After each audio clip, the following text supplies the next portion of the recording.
Here's Robert. Oh, good steal. Good game. Here comes White. Took it away from the rookie Hawkins. Drilled. Deep right center field. Way back. About the coffin on this one for the Buckeyes. Woo! Gotta get much tighter contest on that type of range.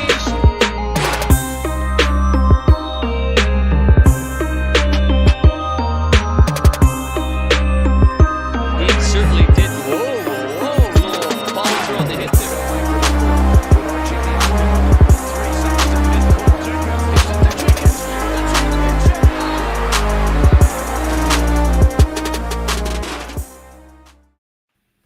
Hello, and good morning, world. And welcome back to yet another fun-filled episode here with us on the Early Morning Sports Talk podcast as we embark upon what will be another great episode this morning.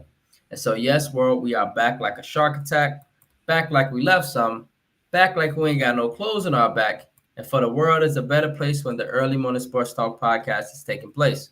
And so thank you for tuning in with us this morning as we conversate about the latest sports topics that have taken place from this past week and will be upcoming this week. It is always a blast to have you all tune in and participate with us every weekend. As a reminder that every week we always like to begin our podcast by reminding our audience that the Early Morning Sports Talk podcast can be found on Facebook via the Early Morning Sports Talk podcast community page, on Instagram at the Early Morning Sports Talk POD, again on IG at the Early Morning Sports Talk POD, YouTube, Apple Podcasts, and Spotify as the Early Morning Sports Talk podcast, as well as our own Facebook pages via Brandon Price, Jamar Goodman, Peoples Hernandez, as well as our guests for that weekend. Today is June 15th of 2024, and we have seen yet again another fascinating week in the sports world. After watching the Boston Celtics take what is now a 3-1 lead in the NBA Finals, in which the Dallas Mavericks bounced back last night, we have saw Jason Tatum, we have saw Jaylen Brown, we have saw Drew Holiday deliver in big moments for this team. This is even without Kristaps Porzingis, but now the question becomes, with Cap being out, is this an opportunity for the Dallas Mavericks to continue to expose this team down low, as they did last night in very easy fashion, blowing out the Boston Celtics 124 to 84, and delivering what was a huge blow to the Celtics' confidence, possibly. But the Celtics are going back to Boston, and Game 5 will be on Monday. And so we will see what will happen with that game and with this series. On the other hand, our Chicago Sky, they are on a losing streak. They have lost now 4 of the last 5, and things are going downhill for a team that is young and a team that is getting exposed defensively. They lack offensive prowess, and so unfortunately it's kind of catching up with the Chicago Sky.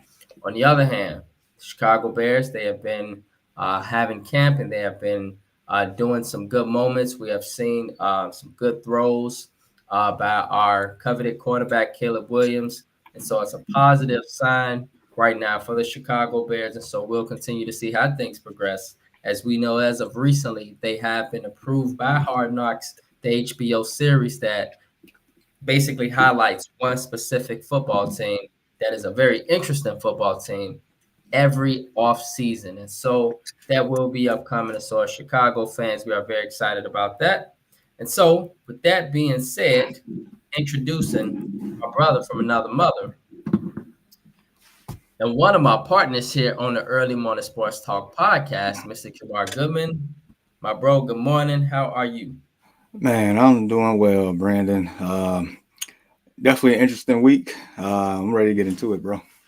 Yes, sir. Absolutely. I second that.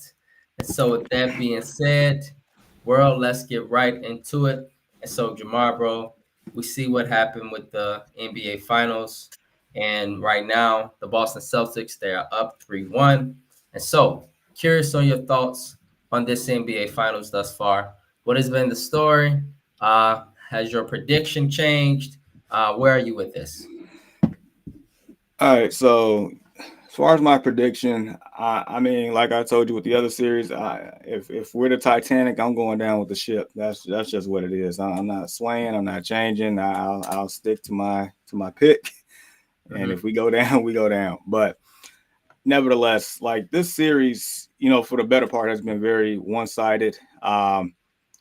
And Boston has been the most consistent and, arguably the best team the whole season. And we came into the season with expectations of the Boston Celtics to be at this point to pretty much take home the trophy. I know I've put a lot of pressure on Boston this year because of the moves they made, because of the experience they have, because of all the heartbreak they've had over the past few years, making it to the conference finals year after year, them being in the NBA finals for a second time now within the last couple of years. So, like, Boston is taking care of business overall in the series. And they definitely have exposed Dallas for the better part in certain areas. They've turned Luka, in the famous words of what Patrick Beverly, I believe it was Patrick Beverly, called Chris Paul one time, a cone on the floor. And, outside of last night, I mean, you can't hide Luka. You just couldn't do it. So, of course, they exposed him, driving kick, find the open man three or a layup or a dunk. And, I mean, it was easy offense for Boston. The energy is there. Your boy Jaylen Brown has been balling out for the better part of this series. Jason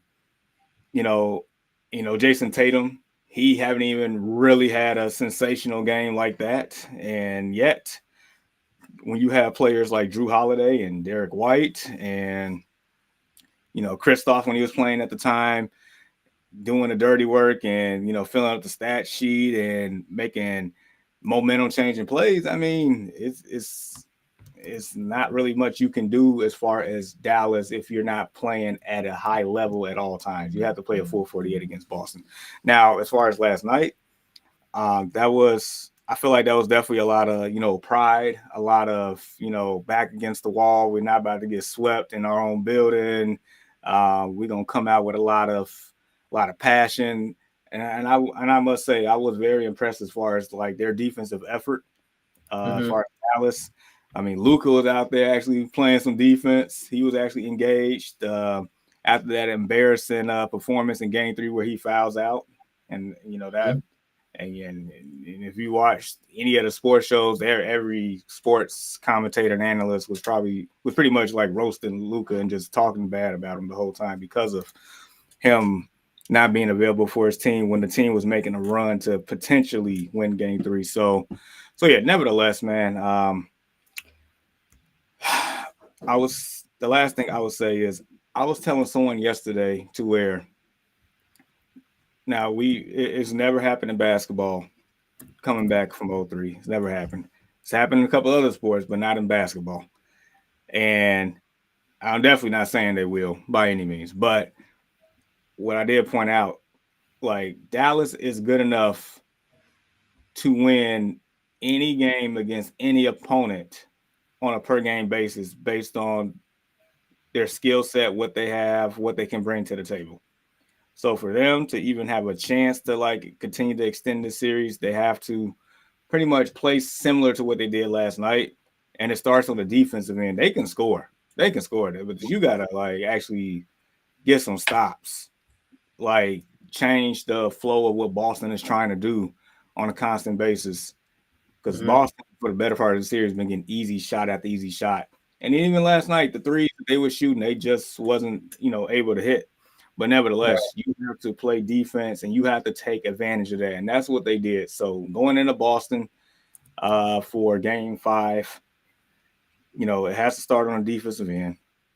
And then from there, you just have to continue to play engaged, play them, win them 50-50 balls that they was, had a little effort out there. You saw Derrick Jones Jr. You saw, what's his name? Was it Josh Green? He was out there.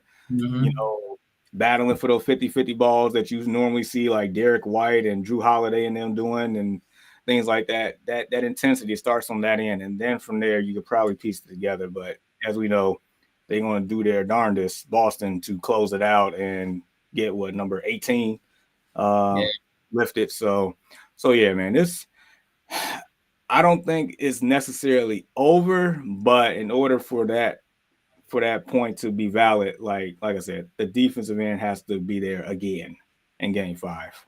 Tall task, but it can be done if they want it to be done. So, right.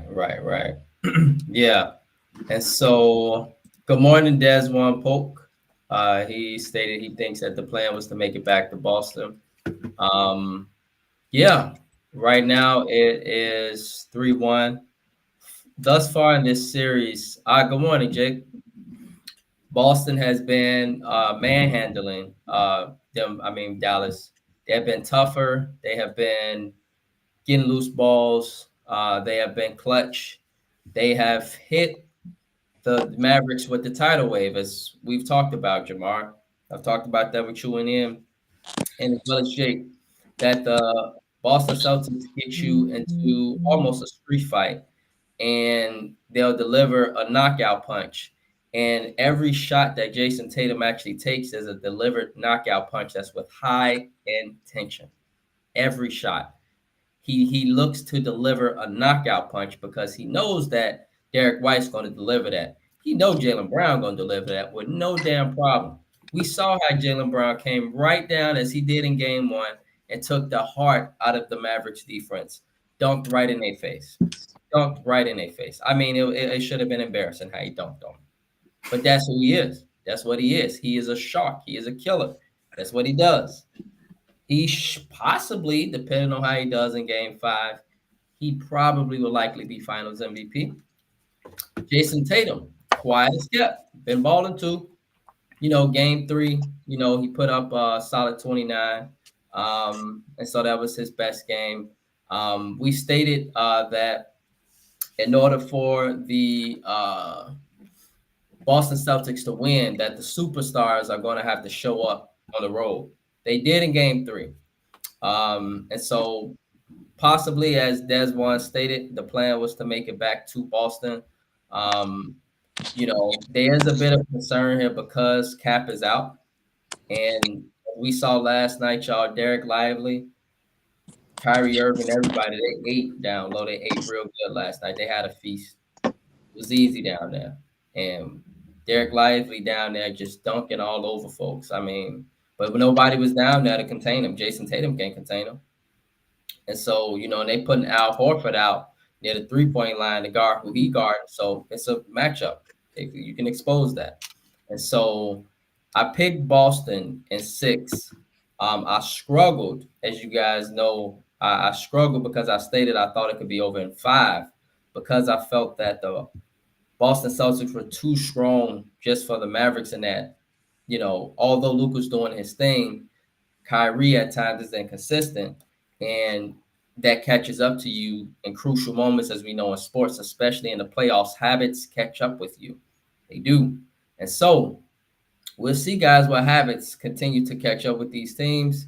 But right now, the Boston Celtics look a lot stronger. They look a lot physical. They look just better. And this is even with Cap being out. If he was out, it probably could have been a sweep. And so he's not here. We'll see what the Boston Celtics can do. They have a very good opportunity here, the Mavericks, Jamar, because Cap's not in. You got to expose that matchup. And so we'll see what happens. Jake, bro, are you there? Yo. So give us your thoughts, man. What's your thoughts on NBA Finals? First 3 games. I ain't gonna say the first 3 games. First 3 games on defense for the Mavericks. It was all Luka. Luka was letting people blow past him. He wasn't sticking no D at all. He was like a turnstile that you see on the train, just letting people run right through him. It was Kyrie for the too, first though, 3 bro. games. Huh? You think it was Kyrie too? They was exposing Kyrie too, in my opinion. They was exposing Kyrie because he's small. Kyrie ain't that big.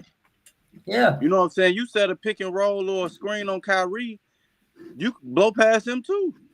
Yeah. I ain't gonna lie, like Kyrie small, but if he willing to take, you know what I'm saying, punishment and get a charge or two, you know what I'm saying, Kyrie would be good. Now Luka on the other hand, he was just like, oh, okay, you trying to drive? Which way you going? You want to go left or right? And he was just letting him right through the door. But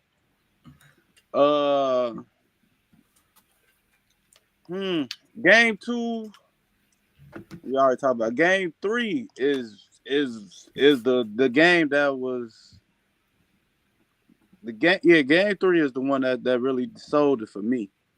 The late calls for Boston was horrible.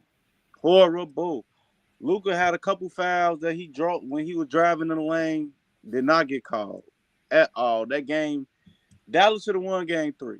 But what about the calls that Boston missed, though? What about the foul that Jason Tatum? Remember that donkey guy, Jamar, where he went up, they scored 100, and Jason Tatum, like, pushed his way through the lane, and he dunked. That was a foul. And then remember also, Jake, when he went for a dunk, I think it was at 71, and he clearly got hit across the head, and they ain't called nothing. He almost fell. And the referees just say, hey, we playing hardball out here. Yeah, I seen that too. But Boston get more calls than Dallas. And I ain't even gonna lie. Like, I hear you out. Yeah, they was fouls. I ain't taking nothing from nobody. But Boston get more calls than Dallas. Luka get beat up. I ain't even gonna say get beat up because this is not 90s basketball. Luka get hit a couple times. And he don't get no call. That's why he was sitting there crying in them 3 games. He get calls, but they don't come. They not blowing that whistle. They not blowing that whistle for him. Because that late game dunk in game 2, that was a foul. With Jaylen Brown with the push in the back and Derek White, that wasn't a block. The ball came right off the rim. Yep. And the only reason Dallas lost game 3 is the refs and Jason Kidd. Jason Kidd called a timeout in the middle of a 20-0 run. Mavericks was down 3. 20-0 run? I'm not calling no timeout. Let them keep going. He messed up the floor of the game. You sure that wasn't a timeout? You sure that wasn't when Luka fouled out? No. It was a 20-0 run. I want to say it was either Jason Tatum or Derek White just came down. They shot rebound. Mavericks got the rebound. Jason Kidd called a timeout right there as soon as they got the rebound. It was a 20-0 run. It was 93-90. Yeah, that did happen. It should have been 93-all when Luka got fouled on that layup. But they let him play. And when the Celtics came back down, it was still 93-90. After that missed shot, Jason Kidd took a timeout, messed up the flow of the Dallas Mavericks on that comeback win. Yeah. So the game, the NBA Finals has been very entertaining. I'm not gonna lie. You know, just to see a team who should have won 2 years ago, I say a couple years ago against the Warriors. They should not have won a couple years ago. Against the Warriors? They were the better team. Golden State, listen, I'm not gonna lie to you. Jordan Poole was a fumbler. Jordan Poole didn't know how to handle that ball for real. Like, if the Celtics locked down Jordan Poole how they did Kyrie in this series, that was an easy finals win for Boston. No, it wasn't. What? I mean, the Celtics going into that series against the Warriors was an 84% favorite. I get all that stuff, but no, they were not the better team in that series, and they were not the better team in general. You forgot the Warriors barely snuck in that year in the playoffs. When they like a 6 seed, right? They almost was in the. I think they was in the play-in as well. No, the Warriors not. The Warriors snuck in the playoffs that year. I don't think they was a play-in, but I think they was like a 6 seed or something. Guys. And maybe they were 3 or 4 seed, something like that. But they definitely not no 3 or 4. Golden State was clearly the better team, guys. Better than the Boston Celtics. They were more mature, more seasoned. We don't count that stuff, like, that we should. At least I think we should. And so, yeah, I hear you, Jake. But Yeah, Golden State was the better squad, man, and they had Steph, and no disrespect to Jason Tatum, but Jason Tatum go down and shoot a dumb shot, Jamar. He playing against the ultimate sniper. Ultimate sniper. Then you got three snipers. You know that literally Jordan Poole, Klay Thompson, and Steph. You shoot a dumb shot, Jason. They finna feast on that like Thanksgiving. And So, that's what I'm saying though. Klay Thompson wasn't that big of a person. Jordan Poole was the person hitting them lucky shots, and he was throwing them things up like Jason Tatum too. So for the record, Boston was a 2 seed. Warriors was actually a 3 seed. Thank you. Yeah, but go ahead, Jake. Continue, bro. Well, yeah, I feel like they could have won that series. That's to me personally. But other than that, like I said, the finals been very entertaining because of what's on the floor. Because I was gonna comment, but I hate Facebook so bad. They banned me out of all my groups because I told somebody they was gonna get a whooping. But it was a video. I swear to God, I'm not lying. Jake, Jake, what you tell him? Like, what you tell him? You tell him he's going like what? I said, you and your sister need a whooping. Facebook hit me with the messages like, oh, you can comment or post anything in none of your groups for 24 hours. This is my first time even seeing the group today. Like, hi. But Mark Zuckerberg put the cuffs on you, bro. Man, you hear me? But Thursday, it was a video. They were trying to go down. They were trying to go in on the Mavs. Like, oh, none of the players are on the court for practice right now. And you seen the trainers throwing up, doing their own little shoot around. Man, they must have been chewing Luka out because Game 4, Luka actually played some defense. He swallowed his pride and stopped acting like a little diva. You know. Yeah, he act like a diva a lot, and I know that goes around in the NBA. Like, it's a disease. He acts like a diva. He is worse than LeBron. I'm not gonna say all that. I wasn't even gonna bring him in there, but I was gonna say, it's a lot of divas in the NBA. I ain't gonna start with LeBron. The first person that I seen with like my own two eyes was the Houston Rockets James Harden. You know what I'm saying? That was the biggest diva when I first started like noticing it. You feel me? Oh, you didn't notice? So Jake, how long have you been watching sports, bro? There have been divas before James Harden. So I'm curious. No, it's been divas before James Harden, don't get me wrong, but when I ain't gonna say because I ain't gonna act like we not all the same age. Back then when sports was sports, when somebody was acting a diva or acting real jazzy on the court or the football field or whatever. You know what I'm saying? They let you talk that trash. They let you bump them. They let you hit them. You can't do that now. You know what I'm saying? They'd come down the court or the football field, whatever, like, hey, stop acting like a bitch. You have MLB players hit a home run like you a bitch, like in their face. You can't do that now. It's a fine. It's a technical foul, all type of stuff, man. They not letting you do that no more. No, you're right, because, Draymond, he still be doing it. Like, man, and what they doing to my boy Draymond? Kick him out. Draymond, clothesline. You can't even stare at anybody. You can't even look at anybody without getting a tech these days. Exactly. It's so soft. It's the softest version of sports we have ever seen. And now what makes it even more bad that they got these gambling apps. Now everybody that's in these professional leagues, NFL, NBA, MLB, and who's getting caught? The umpires, the referees, the players. You know what I'm saying? They risking their jobs to make a bet. To make a bet. An umpire just got called in the MLB for making bets. They didn't fire him. They said they disciplined him. That don't even sound cool, you know. Like, what does NBA that mean? players, NBA Well, right. players That get sounds suspended. very corporate, don't it, Jamar? They discipline. Yeah, what does that entail? Right. Exactly. Right. Yeah. But yeah, I see your point, Jake. It is soft, etc. But at the end of the day, Boston's up 3-1. And the ball movement has been great for the Celtics. They have been the better team. And hence why we say team.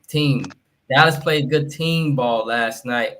One player generally can't win you a championship. He can't. He's gonna need some help, and he need the role players to be there. And so the question will become, will the Mavericks role players continue to step up? These games have been close that Boston have won, right, fellas? Every game there has been at least a single-digit difference at some point in the game.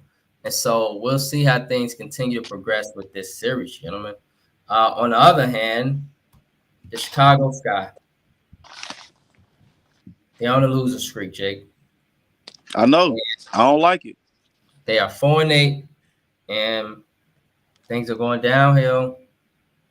They were looking uphill as a potential playoff team, but now they are looking like just a young team that's struggling. And so, that being said, Jamar, is this the beginning of more to come for the rest of the season? I wouldn't say all that.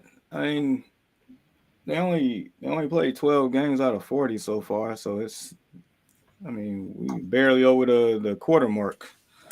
So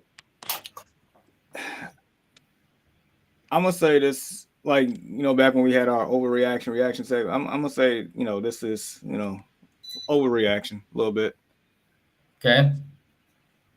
I mean, it's still an adjustment period. You know, we got women coming in and out the lineup, young team, so it's growing pains. You know, first year coach Witherspoon. I mean, things just take time. I know we live in a microwave society and we expect results as quick as you hit the button on the microwave, but I mean, some things just take time. You got to figure out the right lineups, the right combinations, the right scheme, you know, just different things in general. I'm just speaking here. I mean, in all honesty, just looking at the standings in the league, I mean, from the fifth team, which is the Aces, which we know that it don't even matter, in my opinion, don't even matter what seed they're in. I mean, yeah, but they dealing with injuries. They dealing with injuries tomorrow. So I mean, that's that. But just going from the fifth seed all the way to what the 11th seed is only like 3 games between the teams, so it's so early. Still Like trying to figure it out. Yeah. So all in all, I mean, the one thing I can say, the bright spot is Angel Reese. She's been balling this month, double machine across the board. So, I mean, if anything, you know, even though that they're struggling as far as their record is concerned, but I'm more concerned about the development of these younger players. So, I mean, they can develop and be, you know, ready by time this team is actually ready to really compete. And that's what's most important to me on that one. Right. Yeah. And Jake, so you stated that you are you don't like what you are seeing from the Chicago Sky, at least in regards to the loss column. Give us your thoughts, man. Yes. So I feel like doing a defensive rotation, I feel like they played better if Angel Reese is starting. Yeah, she a spark plug on the floor. But I feel like the problem is on the perimeter. With they small guards. We got some small guards on the floor. But I feel like it's the defensive rotation. And we missing some good shots. We're not taking the opportunity on offense. Yeah, just offense. like Jamar said, we a young team. You know, everybody still gotta, you know what I'm saying, gel and cope with each other. I can't wait until the WNBA get at least another 10 plus games, at least 10. 10 or 12 is cool with me right now. At least put it at 55, like NBA short season. 55 would be perfect. Once they start expanding the WNBA. But yeah, I just feel like they give them a little more time. I say after All-Star break, they should hit a stride because they should be used to each other and, you know, knowing each other's weaknesses. Since we play the same teams over and over, we should know what to expect now. You know, the rotation, getting everybody involved is the best way to win. And especially in the WNBA, everybody has to be involved. You know, and that's what we got to do. We got to realize that we got some young talent on Chicago Sky, and I'm not going to say they need the ball, but we need them on the floor. They bring energy. They bring the best out these veteran players that's even on the team. You know, they like that. So I just feel like Jamal said, we gonna be okay towards the future and everything. So time is gonna be the best thing for them. Right. Yeah. Very, very much agree, fellas. The Chicago Sky is a young team. We need more consistency, guys, from Marina Mabrey. I like her. She can shoot. She can get some points, as y'all know. She can shoot. But, you know, at times she's very streaky like a J.R. Smith. She's also a diva. She cried too much, and she gets exposed on defense a lot. I mean, but they are divas. Say it again, Jake. I said, but they are divas. I feel like they got the right. I like that. Chennedy Carter, fellas, she up there. You know, like she should be somewhere near All-Star vote. This girl is hooping. She putting up a lot of our points. If we had, man, she replaces Kalea Copper partially a lot. You know, Kalea Copper's better, but Chennedy Carter, they'll be going at it if they play one-on-one, Jamar and Jake. I'd love to see that one-on-one. That'd be a good one. She's still young too, though. Yeah, that'd be a good one. Angel, you know, Angel put up 10 and 14. Very nice. As I told Jamar prior to us getting on, what's happening, Jake, is they're exposing Camilla. And, you know, our injury to our center, Laura, Elizabeth Williams. Elizabeth, she, you know, veteran player, you know, she got hurt recently, and so she out for quite some time, maybe for the season. It depends, but she's hurt, and so Camilla's been playing more. I screamed for Camilla on the Early Morning Sports Talk page 2 weeks ago, Jake, that she should have played more against the Indiana Fever. And I was saying that, Jamar, y'all probably, maybe, I don't know if y'all seen that post. It got a lot of interactions.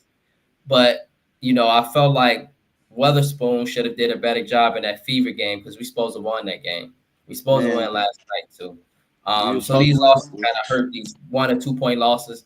Guys, if you guys watch the Sky, every game have come down to the fourth quarter, the final 2 minutes. Yeah, every 2-3 minutes. Every single game. And what is that the sign of, fellas? That's a sign of a young team. Yeah. That got to learn how to win. Right now. You sound like me with my White Sox. We have no closer. We be having these games and we ain't got no closing pitcher, man. Right. You a better one watching those games. I'm not watching the darn thing from them. I'm not doing it. That's my protest. I'm not doing it. And so when we talk about the Chicago Sky, it's a young team that's supposed to win some of these games, man, and it sucks that they're not winning them.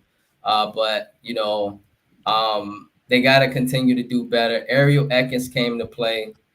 She had 29. She's looked terrible against the Fever, looked great against us. But as you mentioned, Jake, that perimeter defense, that's why she ate good last night. Ariel Ekins of the Washington Mystics.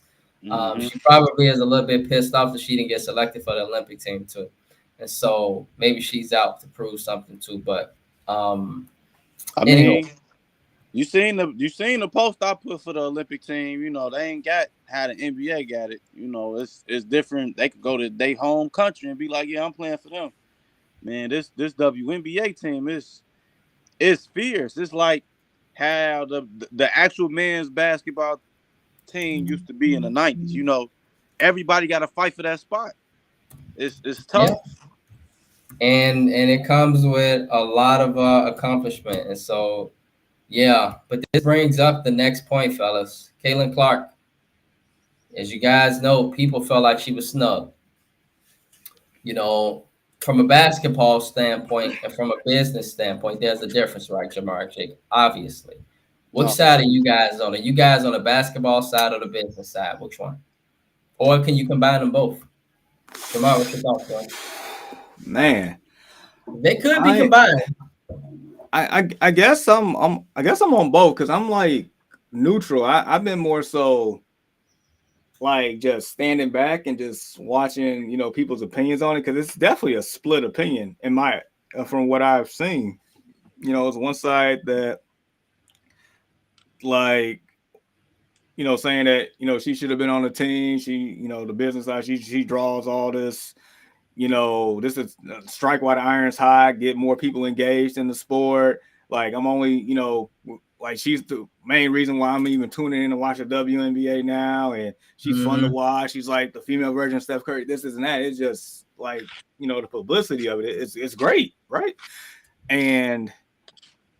But it's like, you know, on the flip side, like that Olympic team is just, you know, full of veterans, and you know, I guess it's more of a, they know how to play together. It's, you know, somehow, right. You know, Diana, as an example, she's been screamed about, right, Jamar? But she know how to play. She know how to get Brittany Griner the ball, right? Exactly. I mean, they're teammates. This is her 6th Olympic, which is a record. But I also think, you know, this, you know, her last hurrah, let her play anyway, type deal for her. Right. But yeah, it's like, you know, they explained that, you know, that team is, you know, they put it together precisely how they wanted to. And then there's other women that didn't make it that's probably just as deserving or more deserving than Caitlin too. So it's like, just like Jake said, it's a dogfight for those spots, because this is like, the women is like, just like Jake said, like as dominant in the field as like the men were back in the 80s and 90s and, you know, early 2000s, like all that stuff. So it's a dogfight. So I get it. I guess I'm both here, but I get both. I do. And I wish there was a way to actually come to a common ground, but you know, it is what it is right now. But I just know one thing: when it's time to come back around again, we know she's gonna be on the team. Oh yeah, definitely in 2028. They cannot miss that. Yeah, Angel Reese probably could be on that team too, guys. She should grow and develop at that time. I'm on both like you, Jamar, because I feel this, guys. With all the talent on that team, and it's not even mentioning 42-year-old Diana Taurasi, Jake. This is Alyssa Thomas, okay? Come on. Connecticut Sun, this woman I want to chat. I mean, like, they top 3 basketball team in the WNBA every season, Connecticut Sun. That's not to mention Kalea Copper. I mean, they argued about her. They argued about Alyssa Thomas. They argued about Diana Taurasi. Come on. Jewel Lloyd, y'all. That's a Chicago girl.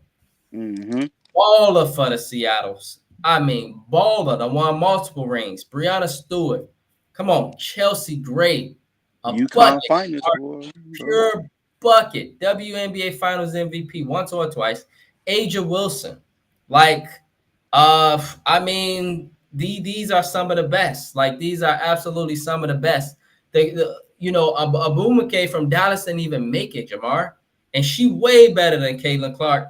She way better than Ariel Ekins, but she didn't even make it. And she averaged about 30 points a game.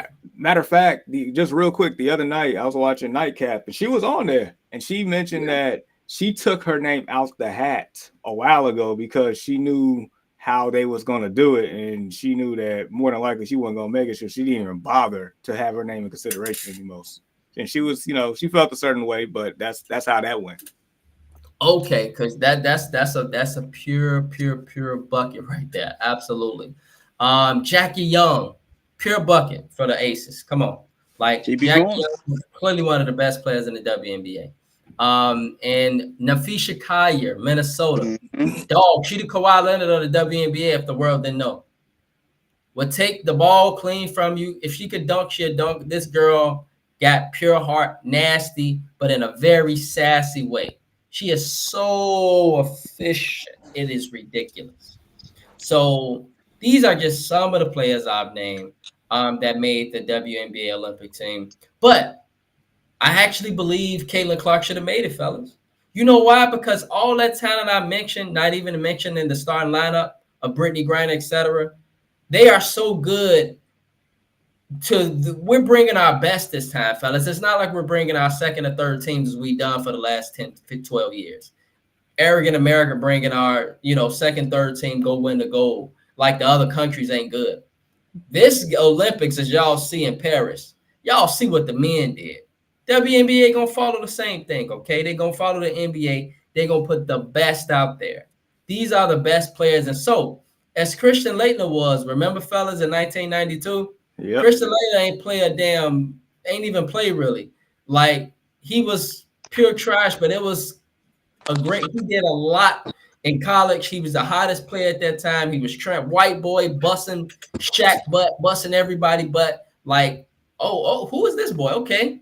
I felt Caitlin Clark deserved that, fellas. And the reason being is because the team was so good. Why not go for the revenue? Why not go for the business? Why not bring her in? On top of that, she can get some buckets. It's not like she a scrub. Like, she could have help. And so I felt like from a business standpoint, it was actually stupid that they didn't include her because they could have really increased the WNBA, the viewership around the world, guys. We're not talking about the United States. We're talking about France. We're talking about Belgium. We're talking about Australia. We're talking about New Zealand. We're talking about around the world, Japan, Tokyo. Y'all get my point. Hong Kong. Like, this could have been a really good chance to increase that. And now you got to wait another 4 years. And this was your opportunity. When we talk about that iron was hot, Lamar, everybody else in the team, they so good. You won't need Caitlin Clark. They're going to take care of that already. Alyssa Thomas, they're going to take care of that already. So I felt like you should have included her for that reason. So I feel like it is a snub. No, and real quick before we let Jake go. No, you got a valid point. As far as it's traditionally over the years on both sides, they'll have the 11 and bring on that person from college that's deserving. Like we've seen it with 4 years ago. We've seen it with Anthony Davis. Mm-hmm. I think on the women's side, we've seen it with Diana Taurasi before. We've seen it with Candace Parker. We saw it with Diana Taurasi. We saw it with Candace Parker. We saw it who was the top player 4 years ago, Jamar? I can't remember. But Breanna Stewart. Yes. So yeah. So I agree with you on that part, but without a doubt, because it's not like it's never happened before. It's happened plenty of times. Mm-hmm. So yeah, I definitely would like to know their reasoning this time around for that one. So that is a valid point. Yeah, man. Yeah. Jake, bro, your thoughts? Well, personally, I can say both. But I'm going to say both.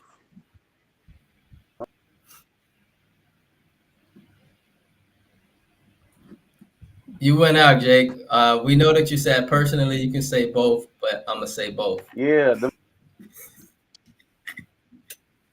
I'm going to say both. So I agree on the business standpoint. And I understand, the skill set point as well. I'm not saying Caitlin Clark is a scrub. I'm not going to say that. But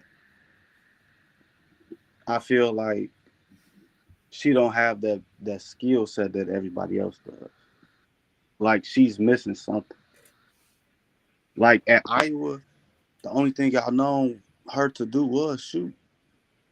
That's it. And if I catch her out on the perimeter, all I got to do is double team her or pressure her. That's a turnover, easy turnover. I can get the ball out her hands fast.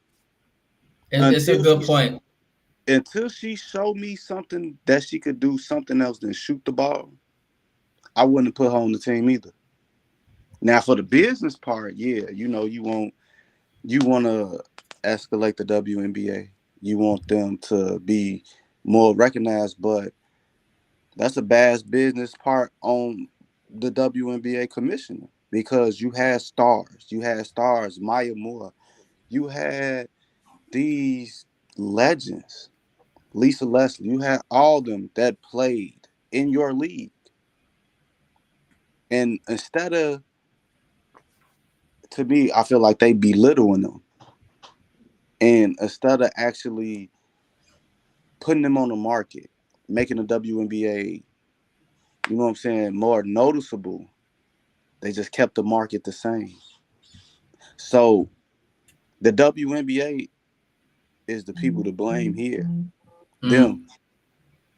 Because from a business standpoint, again, the WNBA could have been bigger than the NBA because of the women. The women actually stay in college for 4 years. You know, the men just, they one and done, and now they ain't even got to go to college. You see what I'm saying? Like, it's a difference. So you got these women who's actually working hard to make it to the WNBA. Whereas the men, all they need is a household name. And they, oh man, he NBA ready. We seen him play such and such at LA Fitness. I think he NBA ready. Am I lying though? Like, nah, somebody get a trip dub at LA Fitness, they on the radar. You feel me? Like, it's insane that the women. It's insane that the WNBA women don't get enough credit for what they done. You had people who won 3-4 championships in college. They didn't get the same recognition as Caitlin Clark, and all she did was shoot. Right. Breonna Stewart won 4 championships at Connecticut. Unfreaking heard of. That's how good she was. So, again, I understand the business side, but the skill set side, nah, she not ready for that type of big girl basketball yet, for real. Like, and Jake, I see your point, bro. When you talk about them turnovers, stuff like that, that could come crucial in a game against France or against a country where there's some good talent, and she probably in the game and she trying to dribble and get trapped, and they get a turnover, and they just change the whole complexion of a game, can change your mood, make people angry. Before you know it, they discombobulated. Another country already seeing the United States on the other team. Ooh, we got a chance to beat the United States. Like, that is a trophy for these countries. That is a trophy. And so I see your point, man. From a basketball standpoint, that's what they made their decision on.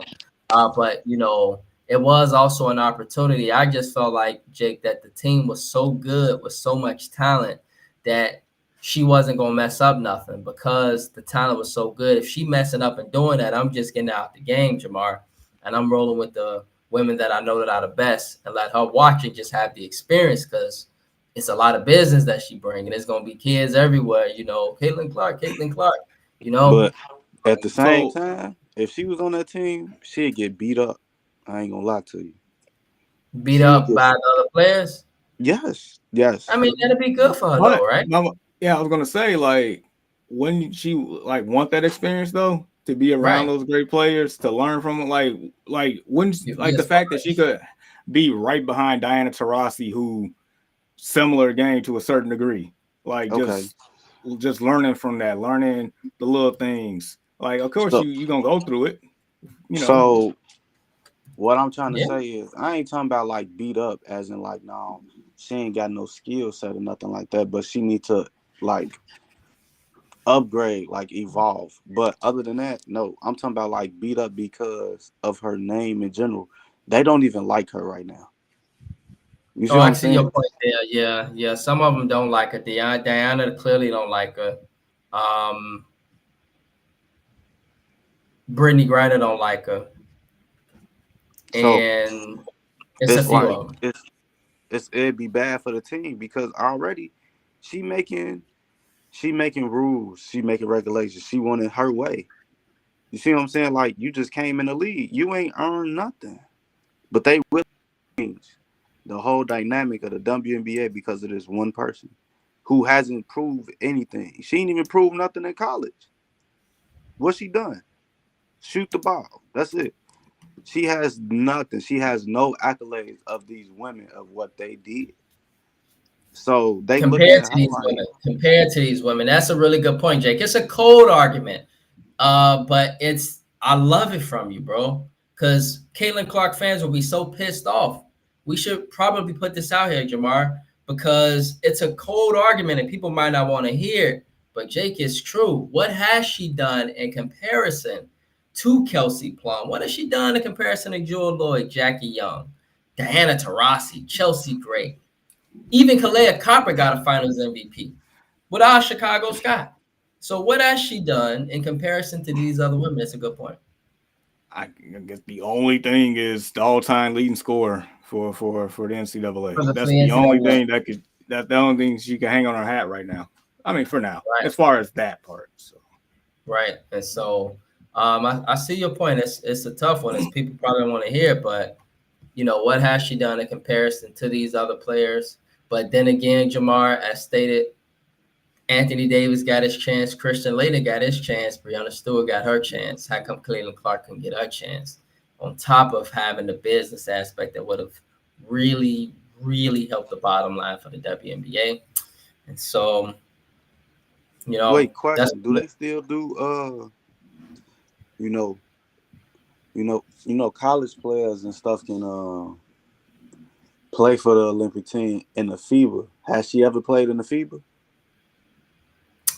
No, but FIBA, it depends. It's a yearly, it depends. So FIBA is 2022, 2026. So right, she came out 2024. She was too young at that time to play for. FIBA. But I'm saying that's what FIBA is for the young kids. You know what I'm saying? It's for the kids. It's for the people. I see your point. Did she play in that field? I don't know. That's a good question. Maybe she did. She wasn't highly touted, though, coming out of college, right, Jamar? She was not highly touted, which is why she went to Iowa. Really? That's all I'm saying. She didn't get – you see what I'm saying? She didn't get calls from Gino, because she wasn't all that – she really ascended in college. Only because she could shoot the ball. That's what I'm saying. If she shows something other than shooting the ball, I think Caitlin She can pass the ball too, Jake. Don't dismiss that fact. Yeah, she is a good playmaker. Just the turnovers. She's a great playmaker, dog. That's what beat us the other day for the Sky. That's what beat us, our playmaking. The Angel Reesner was on her like a hound, but she was passing the rock to other players, and they were scoring. So she can pass the rock, dog. So the Sky defense looked just like how Luka and them was playing. They was double teaming every shooter, meaning it's another shooter that's going to be open. So that ball rotation going to go. So you double team Caitlin Clark, yeah. But the only thing is Caitlin Clark ain't that tall or strong. So depending on who's on her weak side and who's on her strong side, that's where the turnovers come. Yeah, you know what I'm saying. When you double team somebody on the perimeter, generally blow the fever out when they got somebody that's big and stronger than her that's sticking her. She can't do much. Yeah, that's why she got to hit that weight room this offseason. Yeah, but then again, when you double team somebody on the perimeter, you know what I'm saying. You got to play those to be open. You know that's why the Bears keep losing because they keep doubling down and somebody always open. And the same thing for her, like. Yeah, she could pass the ball, but at the same time, like when that double team come, why she not splitting the double team? You know what I'm saying? Making somebody else commit to a shooter. And then as somebody else commit, you're going to have somebody else commit down. Now you got another double team because she driving the lane. She could kick it back out. I feel like she just not letting the game. She's not letting the game come to her. And again, all she know is to shoot. That's all she know how to do is shoot. She a one-trick pony. Yeah, and so, It's I see your point. I think me and Jamar disagree, but we love your point, Jake. She is a two-trick pony. And her game is continuing to evolve. And so, I gotta keep in mind that she's still young, and that she has Jamar put up 30 points already, 28 Twice. points, 20-some points. Like, so, she still could play, as a rookie. And so we'll see how things continue to progress with her. Chicago Sky, Indiana Fever tomorrow, Father's Day. And so let us, lastly, fellas, talk about Charles Barkley TV retirement. So Charles has stated Friday that he's calling it a career on any network. So, Jamar, I don't know, just any thoughts? Are you happy for Charles? Yeah. So no. So basically, after next year, it's a wrap. So it's not now, but after next year, once the I guess the TV after deal. next season, yeah. Yeah. I mean, 25 years, that's a long time. That's a really long time to be doing it. But I'm personally mad at the NBA for, I know like money talks, but man, how do you get rid of something so Iconic. iconic, culturally impactful like that? Like that show streamlined a lot of different shows that you see, a lot of different segments and content that's out here. It started with them, with NBA on them, TNT. their personalities, the way they mesh, the way they just authentic. Like everybody loves the fact that Charles is the way that they argue, Charles and Shaq be so funny. It do back and forth. Kenny's little 2 cents in there. Ernie is never wrong for anything. It's just a perfect mesh, and then all the antics that they have done over the years. It's perfect, man. And I'm sad to see that go. I am, man. And for Charles, like he was definitely a gem to the world. Me being in that spot, like it's crazy. If you know where he started from as far as his his attitude and personality when he was playing in the NBA to where he is now, it's just the growth of that. It's marvelous. But he also stayed true to himself in the process. Just so yeah, man. That's I'm gonna miss it when it's gone. I am. I really am. Yep. I just want to add in congrats to Charles. Looking forward to him next season, his final season. A lot of his arguments be very confused. I don't know what the hell Charles be talking about, to be quite honest. But it has worked. And he's been there for 25 years. The videos surfaced, y'all remember online, seeing his first time of being on NBA on TNT and how smaller he was compared to now, the difference, etc. But he's been great, man. And so I just want to add that little 2 cents in. Jake, you got any 2 cents, bro? No, not really. I ain't gonna lie, but I feel like his retirement is because they bring in the NBA back to NBC. Yeah, and I like that too, because we all grew up with NBA on NBC. Exactly.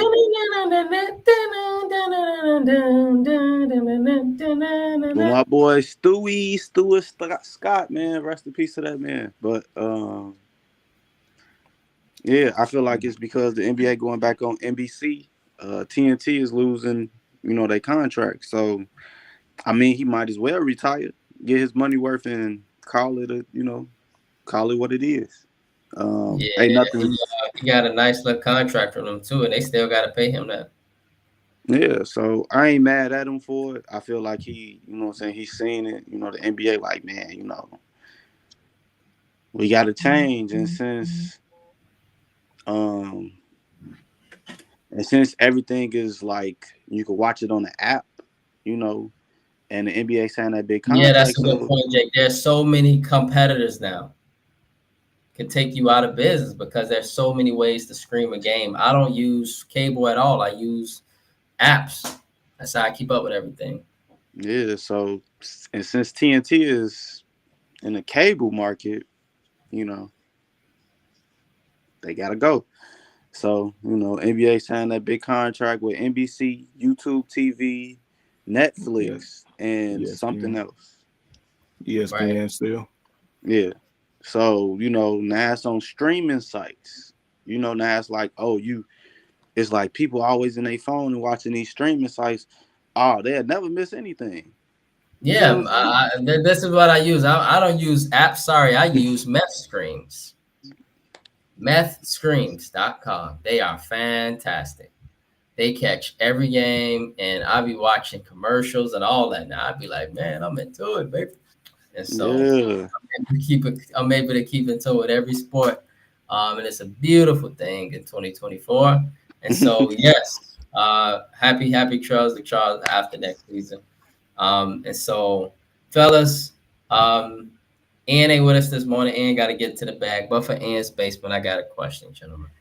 And this is kind of changing the subject. I know we were talking about a lot of basketball this morning because that's the high demand sport right now. But I want to go to the NFL, and that NFL reactions and overreactions segment, Jamar. Is it an overreaction, Jamar, to think that the Baltimore Ravens should be the favorites to win the Super Bowl this season? Is it an overreaction with the addition of Derrick Henry, with the team that they have with Roquan Smith, the defensive unit that they have, Lamar Jackson coming back? You got this wide out now who should mature, and Zay Flowers.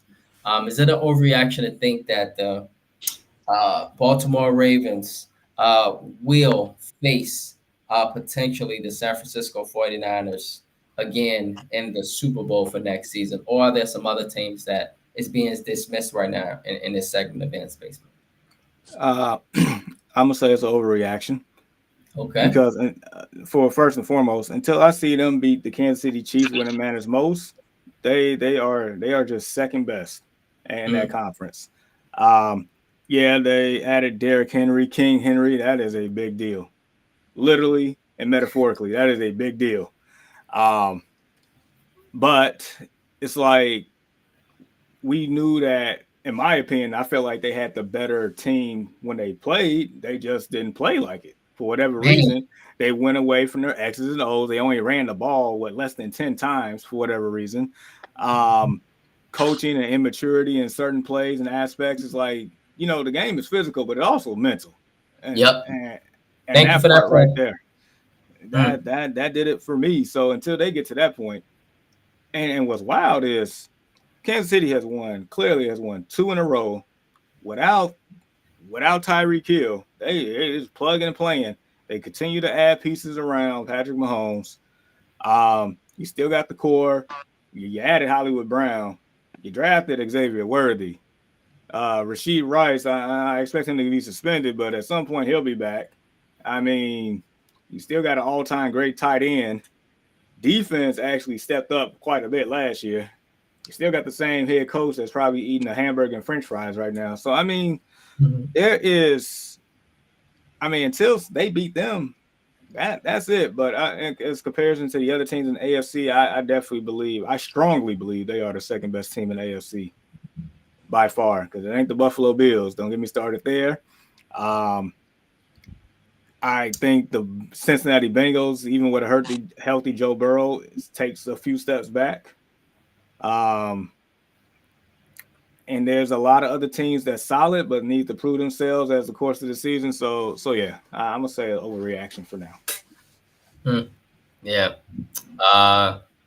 Jake, overreaction to think that the Baltimore Ravens could replace the Kansas City Chiefs and that San Francisco.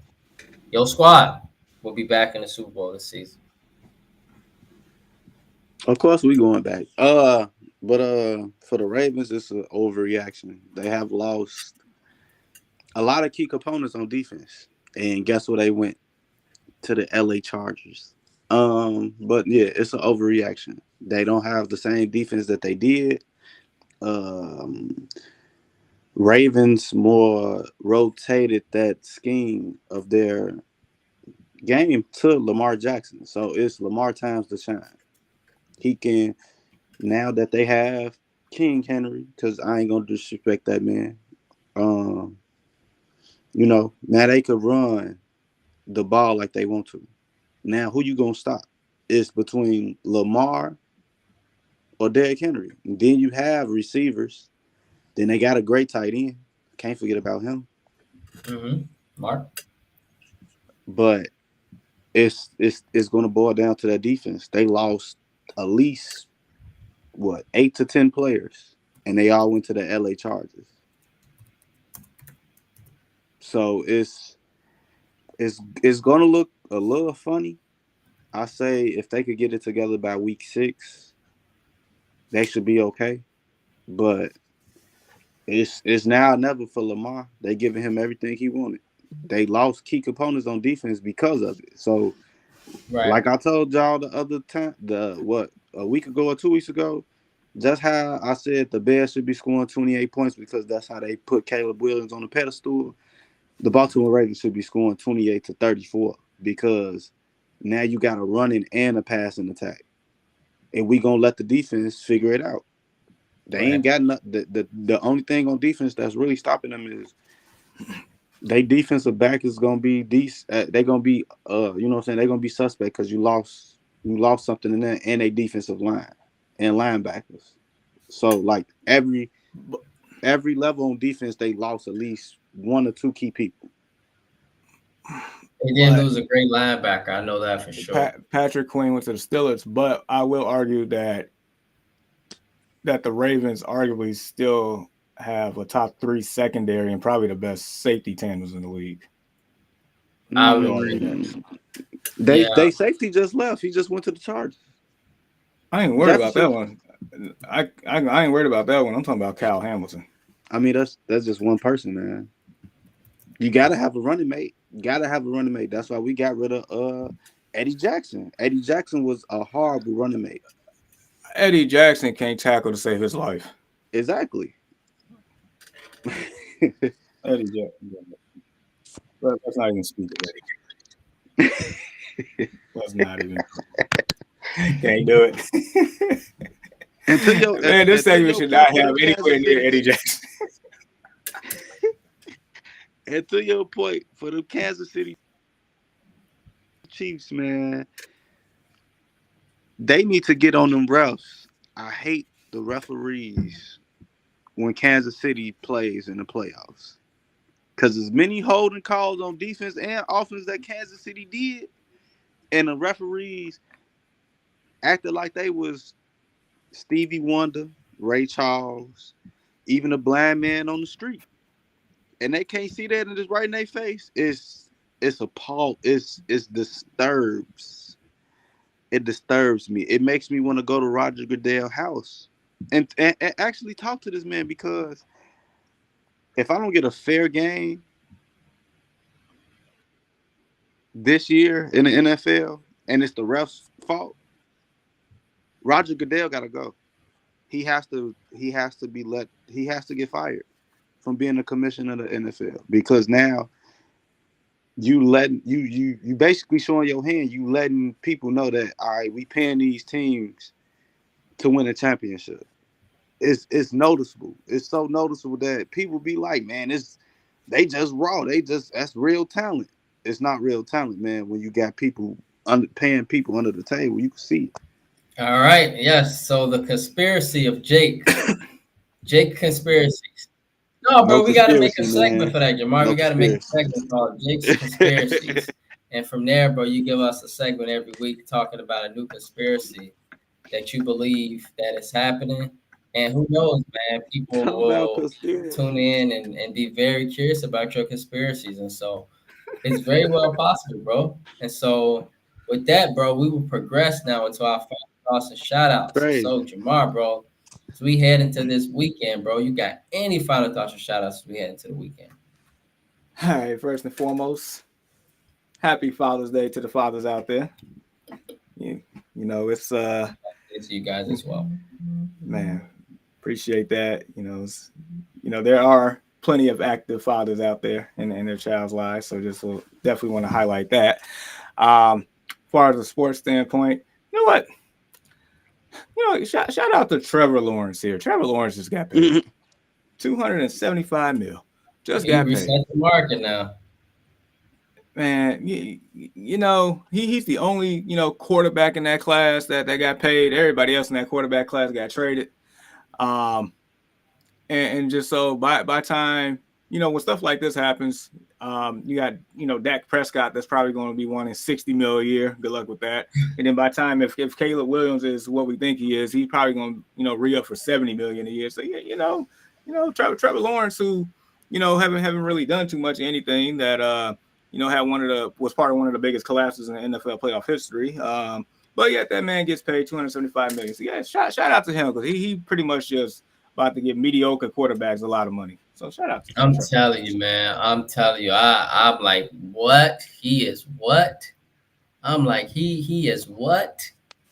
I couldn't believe it. But sometimes I guess as an organization, Jake, you stuck between a rock and a hard place, and you say, are we gonna keep him, or are we gonna let him go, or what we gonna do? He want his money, so I guess they had to do what they had to do in order to keep him around and give him a chance. Man, y'all making it seem like he a straight bum. He's mediocre. No. He's not all that. No. I'm not calling him a He ain't bum. worth the money. However, that contract ain't worth it.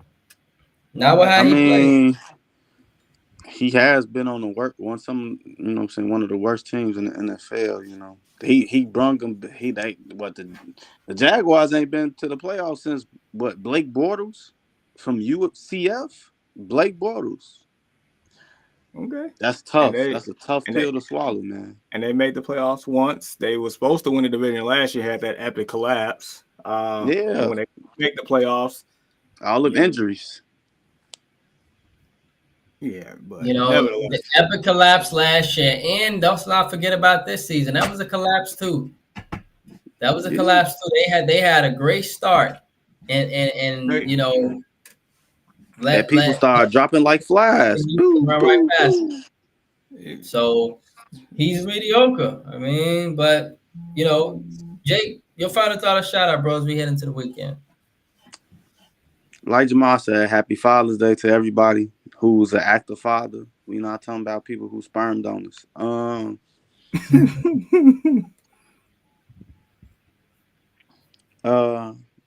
Everybody that's a father, just chill out, get on the grill, because that's what we do. Again, shout out to everybody who always tune in to the show. Everybody, we love the support. Big shout out to y'all, because y'all keep us motivated, and to give y'all great news, and to see us argue and bicker. But shout out to the team. And shout out to everybody around the world. Let's have peace instead of all this killing that you see every day. Let's wake up to some peace. Big facts. Other than that, shout out to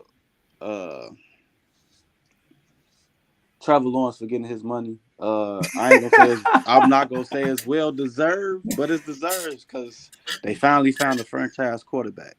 I can't blame them for paying the man, because they not gonna get another quarterback no time soon. Right. That's true. So they were stuck in a rock and a hard place. No. They just gotta build up the offensive line. You just lost Calvin Ridley, so you gotta start all over again. He ain't do nothing for them anyway last year. Yeah, he still was the number one target, though. Yep. So hopefully he have a bounce back year. He better. I mean, Trevor gonna have to make that money look good, so he gonna have to throw him the ball. No, he played for Tennessee. Calvin really went. He left. Damn. Yeah. He was. At least they he drafted Brian Thomas Jr. He made some moves this offseason. Just to be fourth place in the division. They made some moves. They got people out there, Jamar, confused. Like, could Tennessee with Will Levis make some progression this year and be a surprise team? They got The Willie Snead as well, man. They paid him a lot of money. Man, the AFC gonna be the best division, man. I mean, best conference this year. It's gonna It be always competitive is. as it is every year, man. Yeah, man.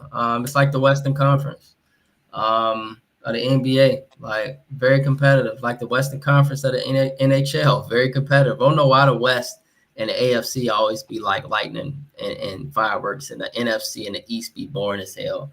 And but it just be that way. I don't know why, but So they yeah, cheat. man.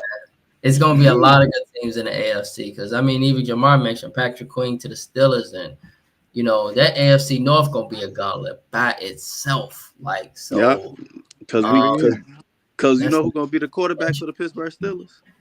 think it's gonna be Justin. Justin. It's gonna be Justin. But do you think it's gonna be week 1 though? Maybe week 2, week 3. I'm gonna say Halfway through the year. After preseason. I feel like he can be the starting quarterback for week 1. Why? Because he fits the scheme better than Russell. I feel like he fits the scheme better than Russell. He's younger too. The scheme, as in the Steelers don't have an offensive line, so he can escape it better. No, as in that they have something like a Lamar Jackson.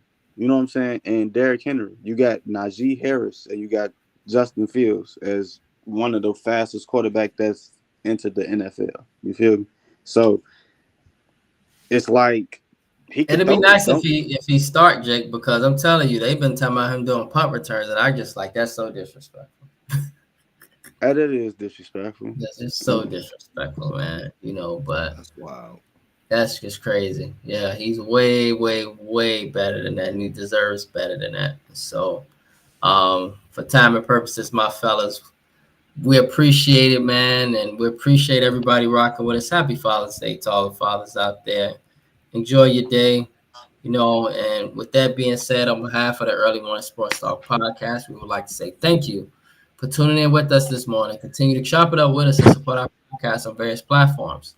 If you would love to talk to us with us on the Early Morning Sports Talk podcast. We are here and would love to do so with you. Your love and support is truly appreciated, and we hope you all have a blessed and safe weekend. Peace.